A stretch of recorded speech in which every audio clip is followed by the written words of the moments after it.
No, it's been a major problem for us. I mean, that was one of the completely difficult things for Nick Elliott and I. We were sitting in a meeting, and it was just an ordinary meeting. We were getting briefed on something, and at the end of the meeting, they came and told us, "Oh, by the way, the tip's going to be closed.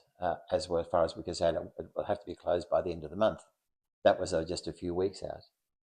Now, that turned out to be not quite correct, but I think what turned out to be the fact that the tip had reached its capacity for continuing to deal with waste at that tip, and the waste would have to be taken somewhere else. But this was an issue that had been identified 20 years previously, and somehow we hadn't actually taken that issue, which we knew was coming up. The tip was said to be going to be full at Jindabyne by between 2020 and 2025. I think it was one of the bits of information we had.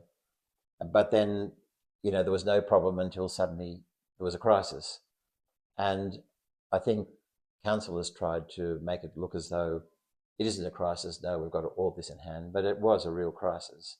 And the solution is going to be, we don't know what the cost of it's going to be in the long term, because the issues now have to be worked out as to whether we have the tip as a transfer station on the current site where they put the waste, whether it's a different spot on that site or a completely different site still. And there may be up to a $15 million spend to create a transfer facility. Of course, there's no way that we have the money for that.